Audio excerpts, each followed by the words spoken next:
जी।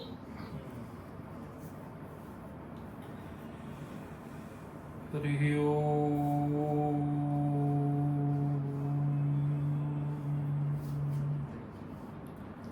नारायणसमारम्भां शङ्कराचार्यमध्यमाम् अस्मदाचार्यपर्यन्तां वन्दे गुरुपरम्पराम्। गुरुर्ब्रह्मा गुरुर्विष्णु गुरुर्देवो महेश्वरः गुरुर्साक्षात् परब्रह्म तस्मै श्री गुरवे नमः।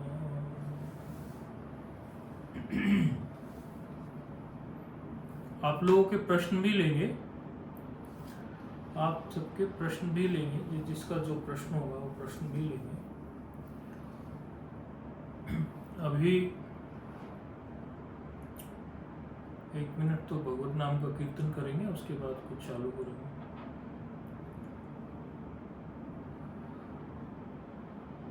श्री कृष्ण गोविंद हरे मुरारी, हे नाथ नारायण वासुदेवा। श्री कृष्ण गोविंद हरे मुरारी, हे नाथ नारायण वासुदेवा। एक तुम ही बंधु सखा हमारे, हे नाथ नारायण वासुदेवा। श्री कृष्ण गोविंद हरे मुरारी, हे नाथ नारायण वासुदेवा। श्री कृष्ण गोविंद हरे मुरारी, हे नाथ नारायण वासुदेवा। एक तो जीवन में भगवान नाम से बड़ी कीमत, भगवान से बड़ी कीमत किसी चीज की नहीं लगानी चाहिए। हम अनुभव से आपको बताते हैं ये बात कि महत्वपूर्ण हैं चीजें,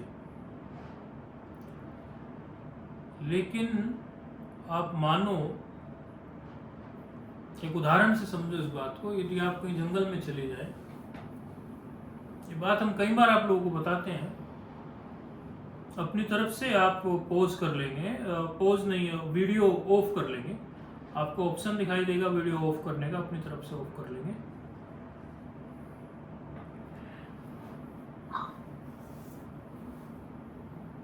आप यदि कहीं जंगल में फंस जाए कभी,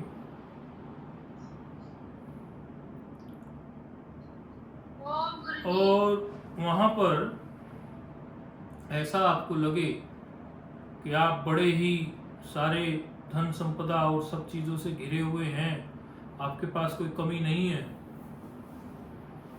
सारी चीजों से आप चारों तरफ से आपके पास ऐसा वातावरण है, लेकिन ना करे नारायण आप एक ऐसे वातावरण में चले गए जहां पर मोबाइल का नेटवर्क ना हो, आपके साथ आपका सगा संबंधी ना हो, जंगल का माहौल हो। क्या सिवाय ईश्वर के आप किसी और से कोई प्रार्थना कर सकते हैं? कोई और रास्ता आपके पास होगा?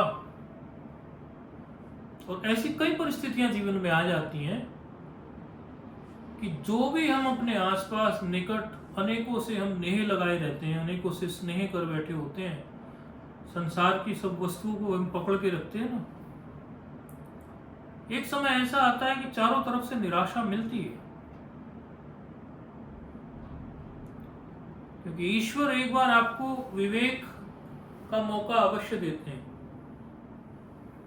चारों तरफ से आपको निराश करने का मतलब होता है कि ईश्वर आपको मौका देते हैं, आपको सदगुरु, आपको गुरु जन संत, वही फिर आपको एक रास्ता दिखाते हैं। वो विवेक का समय होता है, उस समय वो विवेक आप लोग करेंगे तो आपके हाथ कुछ आ जाएगा। आप अपने जीवन में आज का एक सूत्र याद रखो। आज की हमारी एक बात आप ध्यान से सुनो। आप अपने जीवन में, कई लोगों को वीडियो को करना नहीं आ रहा है, अभी वो कर लेंगे, वीडियो पॉज कर लेंगे। पॉज नहीं तो वीडियो वहाँ पे ऑप्शन होता है ऑफ करने का, ऑफ कर लेंगे। आप ये देखना कि अपने जीवन में आप जिसको भी सबसे अधिक प्यार करते हैं, आपका बेटा हो, आपकी बेटी हो, आपका कोई भी हो,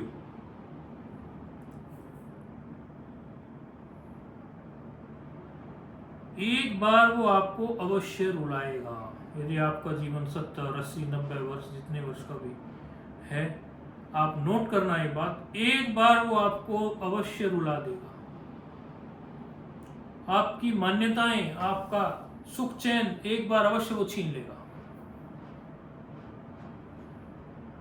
जिसको समझते हैं आप वो अत्यंत प्रिय है मेरा, जिससे मेरा अत्यंत प्रियता का संबंध है, बड़ा निकट है मेरे, वो मेरा बड़ा ख्याल करता है या ख्याल करती, एक बार आपको अवश्य रुला देगा। ये ईश्वर आपको विवेक का मौका देते हैं उस समय कि देखिए भाई, संसार के सारे रिश्ते जो हैं वो किसी न किसी एक सापेक्षता से हैं, लेन देन से हैं। मैं कुछ भला करूं, तुम कुछ भला करो, तुम कुछ भला करो, मैं कुछ भला करूं। इस तरह से सारे रिश्ते चल रहे हैं। आप सामने वाले के लिए कुछ करना बंद कर देंगे तो वो भी कुछ दिनों के बाद आपके साथ भला करना बंद कर देगा। यहां फिर ईश्वर जो सबसे निष्प्रही है, जो सबके पालक पोषक हैं, वो याद आएंगे, या सदगुरु, गुरुजन, संत याद आएंगे कि अरे उनको तो आपसे कुछ चाहिए नहीं। फिर आपको याद आएगा, हे प्रभु आप ही हमारे तो काम आए, हे हरि, हे गुरु, वही आपके काम आएंगे। तो जीवन में महत्व बुद्धि अधिक से अधिक यदि आपको जीवन में देनी है तो ईश्वर को दीजिए, हरि को दीजिए, गुरु को दीजिए, ग्रंथ को दीजिए। गुरु, ग्रंथ, गोविंद, तीन चीज होती है ना। गुरु यानी कि आपके जो गुरु हों, ग्रंथ यानी कि शास्त्र इत्यादि, गोविंद यानी कि ईश्वर। पहले भी हमने बोला कई बार, इनको तीनों को अपने जीवन में बहुत भारी महत्व दीजिए। यदि इनको जीवन में आप बहुत भारी महत्व देंगे तो आपका जीवन जो है बहुत बहुत कठिनाइयों से बच जाएगा। कठिनाइयां नहीं आएंगी ऐसा कहना तो गलत है, लेकिन कठिनाइयां आएंगी और आप उन कठिनाइयों से इतने सहज भाव से निकल जाएंगे कि आपको पता भी नहीं चलेगा कि बड़ी बड़ी चीजें, बड़ी बड़ी मुसीबतें, कैसा कैसा जीवन हमारे सामने, कैसी कैसी परिस्थितियां, लेकिन हमें पता ही नहीं चला, ऐसे ही निकल गई वो। क्यों? क्योंकि गुरु का आपके सिर पे हाथ है। हाथ माना कैसे होता है गुरु का सिर पे हाथ? ये जो सत्संग मिल रहा है यही गुरु का हाथ होता है। अलग से तो हम भी किसी के सिर पे हाथ रखने के लिए एक एक के सिर पे हाथ रखेंगे तो कहाँ तक रखेंगे। गुरु जो ज्ञान से आपको आश्रय देते हैं, सहारा देते हैं, आपकी जो निगाह को वो खूब चमकदार, सूझबूझ से भरी हुई बनाते हैं, वो गुरु का सच्चा हाथ होता है। गुरु जो आपको विचार का संप्रेक्षण, दो प्रकार का शक्तिपात होता है। एक होता है यौगिक शक्तिपात, कुंडली जागरण इत्यादि, वो भी अच्छा है। लेकिन एक होता है वैचारिक शक्तिपात, जो गुरुजन आपके, जो संत जन, जो गुरु, जिनके जीवन में गुरु हैं, वो गुरु आपके जीवन में ऐसा शक्तिपात कर देंगे विचारों का कि वो विचार आपका ऐसा हो जाएगा कि आप कोई मार नहीं खाने वाले, फिर कोई आपको हरा नहीं सकता। फिर विकट से विकट परिस्थिति में आपके सामने वो विचार जब रहेगा तो आप उससे निकल जाओगे, बाहर आ जाओगे। और वैसे भी जीवन में कोई भी अपने से अधिक बुद्धिशाली, अपने से अधिक विवेकी या अपने से बड़ा, जैसा भी आप समझे, आश्रय यदि चुन लेता है तो उसके जीवन में जैसे मानो किसी को 2, 10, 20 किलोमीटर की यात्रा तय करनी है और रास्ता उसे पता नहीं है। यात्रा लंबी भी हो सकती है, छोटी भी। रास्ता पता नहीं है तो जो जिसके पास कोई रास्ता बताने वाला नहीं है उसको तो गारंटी नहीं है पहुंचेगा भी कि नहीं पहुंचेगा, और समय से पहुंचेगा कि नहीं पहुंचेगा कोई गारंटी नहीं है। लेकिन जिसको रास्ता पूछने का है कि चलो रास्ता पूछ ही ले, शर्माना क्या, चलो मार्गदर्शन ले ले किसी का, उसके पहुंचने के चांसेस बढ़ जाते हैं। इसीलिए जीवन में बड़े होने चाहिए, मार्गदर्शन अवश्य चाहिए। और रही बात इच्छाओं की, ऐसा कोई व्यक्ति नहीं है जो मुझे ये कह दे, ये बात हम बार बार बताते हैं और बार बार बताने का मतलब यही है कि आपको ये बात पक्की हो जाए। हम बार बार कहते हैं कि यदि हम आपको एक पेन और एक डायरी दे दें और हम इसको कहें कि तुझे हम 1 वर्ष तक का समय देते हैं, तो रोज सोच, जितनी तेरी इच्छाएं हैं सारी लिखता चला जा। कोई माता हो तो लिखती चली जा, रोज अपनी इच्छाएं लिख कि मैं अब पूरे जीवन भर के लिए ये इच्छाएं अपनी पूरी करना चाहता हूं या चाहती हूं। रोज लिख, और तुझे पूरे 365 दिन हमने दे दिए, 365 दिनों तक उन इच्छाओं को लिखो। ये बात हम कई बार बताते हैं, और वो डायरी 365 दिन के बाद हमें लाके देते हैं। उसके बाद हम 1 आध साल भी नहीं बीतेगी या 1-2 महीना ही बीतेगा, उससे पूछेंगे कि ये जो इच्छाएं तुमने लिखी, कोई और नई इच्छा पनपी या इन्हीं इच्छाओं में जीवन कट जाएगा? तो आप ये प्रैक्टिकल करके देखो, अवश्य ही आपका मन कुछ नई इच्छाएं अथवा कुछ और ऐसा कह देगा कि ये तो छूट गया, ये और हो जाए, ये और हो जाए, अब ये हो जाए, अब वो हो जाए। मुझे तो बड़ा आश्चर्य होता है जब कोई कथावाचक भी ऐसी बातें करते हैं। एक कथाकार है, एक अभी कुछ दिन पहले उनका इंटरव्यू हो रहा था, वो नाम लूंगा तो अच्छा नहीं लगेगा, आप लोग जानते होंगे, खूब भजन गाती है और लोग झूमते रहते हैं भजन पे, और बड़े बड़े प्रोग्राम कराते हैं उनके, नानी का मायरा और फलाना ढिमाका और भागवत कथा, खूब आजकल ये प्रचलन में आ गया। लोग कथाकार बनना मतलब प्रोफेशन में आ गया लोगों के, लोगों ने इसे एज एन प्रोफेशन चुन लिया। संत होना एक अलग बात है, कथाकार होना एक अलग बात है। म्यूट कर ले, औरों को डिस्टर्ब ना करें। कथाकार होना एक अलग बात है और संत होना एक अलग बात है। अब जब वो ऐसी बातें करते हैं कई कथाकार, हमें तो बड़ा आश्चर्य हुआ सुन के। कहते हम जब भी कोई फोन आता है हमें लेटेस्ट फोन खरीदने की आदत है। एक कथाकार ने बोला, फीमेल है, आप लोग सब जानते होंगे, उनका इंटरव्यू बहुत वायरल हुआ। हमें बड़ा आश्चर्य हुआ, अरे भाई ये कथाकार क्या शिक्षा दे रहे हैं हमारे समाज को। इसीलिए कथाकार होना एक अलग बात है, लेकिन जीवन को नियम संयम निष्ठापूर्वक जीना ये तो संतों का काम है। संत तो ऐसे जीवन जीते हैं। कथाकार ऐसी नहीं है कि सारे कथाकार है एक जैसे हैं, ये भी हम नहीं कहेंगे, लेकिन सुन के हमें बड़ा आश्चर्य हुआ कि ये लोग जो मंच पर बैठकर इतनी बड़ी भागवत कथा करते हैं, इतना बड़ा बड़ा दक्षिणा, इतना सब कुछ लेते हैं, समाज को ये दिशा क्या दे रहे हैं।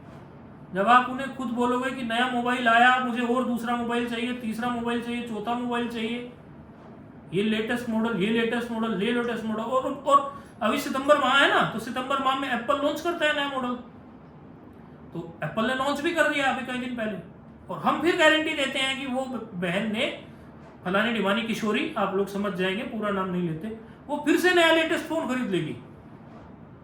अब हमें बताओ, अरे आप एक ऐसी, और आप ये काम करते हैं और उसका समाज में प्रचार भी करते हैं, तो लोगों को इच्छाएं बढ़ाने के मार्ग पे ले जा रहे हो आप, या लोगों को इच्छाएं कम करने के मार्ग पे ले जा रहे हो? क्योंकि इच्छाएं कभी खत्म नहीं होगी। हमने फिर कहा आपको, आप डायरी में लिख लो 1 वर्ष तक, उसके बाद कुछ और नई इच्छाएं पनप जाएंगी। इच्छाओं से कभी आनंद नहीं है। इसलिए आज के सत्संग के कुछ हाइलाइट्स, कुछ पॉइंट्स बना लो। एक तो ऐसा बना लो कि जीवन में महत्वता गुरु को, ग्रंथ को अर्थात शास्त्र को, और गोविंद को अर्थात ईश्वर को अधिक दो, एक बात। दूसरी बात, इच्छाओं का कोई अंत नहीं है। अपने आप को लेस यूटिलिटी और आपके पास लग्जरी लेस, हम ये नहीं कहते आप बिल्कुल सारी चीजें त्याग दो या कुछ, आप खूब करो, कमाओ धमाओ, लेकिन अपने आप को संतुष्ट यदि आप कम में करना सीख गए, तो यदि कभी भगवान न करे नारायण, आपके पास ऐसी परिस्थितियां आ गई कि आपके पास कम साधन हुए, कम सुविधाएं हुई, तो आप दुखी ना हो जाएं। अरे अपने को आप संतुष्ट करने के लिए छोटी छोटी चीजों में संतुष्ट करते चले। आपकी खुशी किसी बाह्य चीज की मोहताज नहीं है, उसको किसी बाह्य चीज की मोहताज ना बनने दें। यदि आपने अपनी खुशी को बाह्य चीजों का मोहताज बना दिया ना, तो आप बाहर की कितनी चीजें जुटाते रहना, आपको कभी शांति नहीं मिलने वाली। तो ये बात आप अच्छे से समझ लीजिए। 2 बातें आज आपको बताई, आज का आप सत्संग से ये 2 बातें अपनी डायरी में नोट कर लें।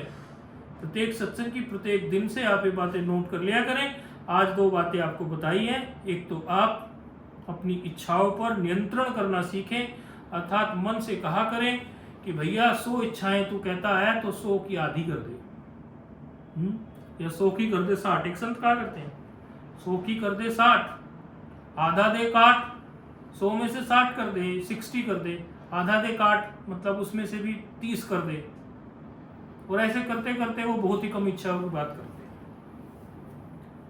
तो इच्छाएं बढ़ाने से कुछ नहीं होने वाला। आपको ऐसा लगता है कि इच्छाएं बढ़ने से लोग सुखी रहते हैं। आजकल तो ये मीम में भी बड़े संदेश दे देते हैं लोग। कई लोग कहते हैं भाई अरे पैसे वाले इतने बड़े बड़े हैं लोग, बोले उनकी समस्याएं दूर नहीं हो रही हैं, और पैसा और पैसा और पैसा और पैसा। यदि पैसे में सुख होता तो वो और पैसा क्यों कमाते। मन को थोड़ा संतुष्ट करने की तरफ भी लेके चलो। रात को अपने मन को हल्का करके सो जाओ। बोले जो हो गया सब बढ़िया है, सब ठीक है, और प्रयास करेंगे। पुरुषार्थ करने में कोई कमी ना करो, लेकिन फल के लिए फड़फड़ाओ मत बिल्कुल। ये भी मिल जाए, वो भी मिल जाए, ऐसा भी हो जाए, वैसा भी हो जाए, उसके लिए नहीं फड़फड़ाओ। पुरुषार्थ करने में कोई कमी मत छोड़ो। अगली बार से कोई इनको ये माता जी हैं, कोई उनको अपने वीडियो को उनको ऑफ करना नहीं आ रहा, कोई सिखा देगा इनको फ़ोन करके। जो भी लोग देख रहे हैं कोई ना कोई जानता होगा इनको, तो उनको वीडियो ऑफ करना सिखा देगा अगली बार से। वो वीडियो ऑफ नहीं कर पा रहे हैं, तो बाकी लोगों का ध्यान फिर उनकी तरफ जाता है, फिर वो हमारी तरफ से हमारी बातों पर ध्यान नहीं रहता। ये गलत है, ऐसा नहीं होना चाहिए। तो ये बात आप अच्छे से जान लीजिए। इच्छाएं बढ़ाते रहने से आप लोगों को शांति नहीं मिलेगी, बल्कि आप जितना अपने को कंप्रेस करते जाओगे, इच्छाएं, अपने को कंप्रेस का मतलब है अपनी इच्छाएं को आप कम करते जाएंगे, उतना आप आनंद की तरफ बढ़ जाएंगे। और जीवन में अपने गुरु का, गोविंद का और शास्त्र का महत्व जितना बढ़ा देंगे, उतना सुखमय जीवन आपका हो जाएगा। अब पिछली बार आप लोगों के प्रश्न नहीं ले पाए थे, आज आप लोगों के प्रश्न ले लेते हैं। किसी का कोई आध्यात्मिक या कोई और प्रश्न हो तो प्रश्न अपना पूछ सकता है, लेकिन एक एक करके पूछे, और जो पूछे केवल वो अपना वीडियो ऑन करे, बाकी अपना वीडियो ऑफ करें। ये माता जी को तो शायद पता नहीं चल पा रहा कैसे वीडियो ऑफ करते हैं। हमने पहले भी इशारा किया था, पिछली बार भी इनका वीडियो ऐसे चल रहा था, लेकिन किसी ने बता नहीं पाया। किसी का कोई प्रश्न हो तो प्रश्न कर सकता है।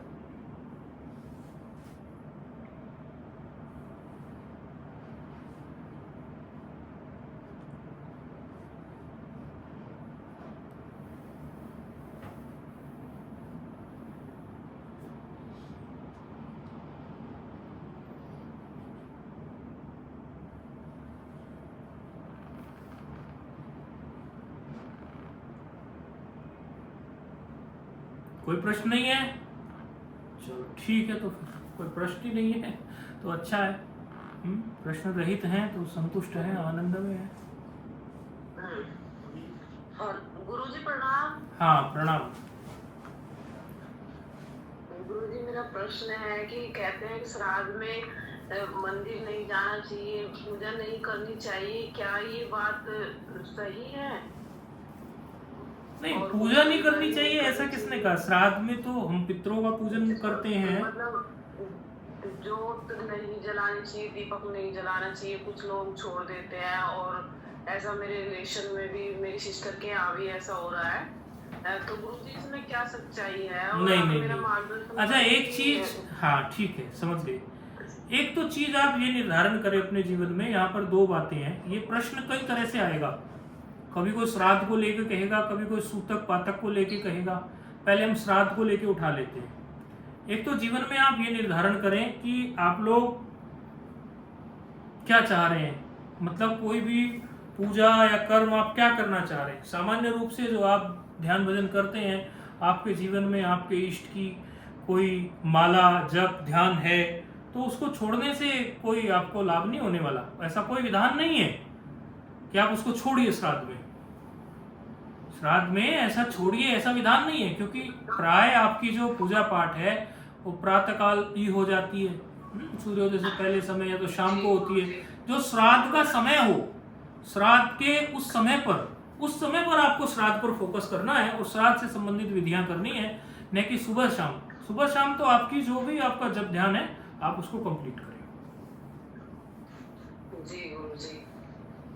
और ऐसे कहते हैं कि कोई चीज ना खरीदे, जैसे मैं भगवान जी के वस्त्र वगैरह बनाती हूँ, उनका मेकअप करती हूँ कान्हा जी का, और मेरा ये काम है, तो मैं वो सब खरीदने इत्यादि का तो विधान है। नई वस्तुओं को खरीदना नहीं खरीदने का तो विधान है, नई वस्तुएं ना खरीदे, ये तो शास्त्र में वर्णित है। तो वो आप पहले ही खरीद के रख लें। और यदि आपको कोई सेवा करते हैं विशेष प्रकार की, कि जैसे कान्हा जी का वस्त्र इत्यादि या कुछ बनाते हैं, बहुत आपातकालीन स्थिति पड़े तो खरीदे, नहीं तो पहले खरीद लें। उसका तो थोड़ा विधान है कि नई वस्तुओं को ना खरीदने का तो विधान है। और किसी का? ठीक है, और किसी का प्रश्न?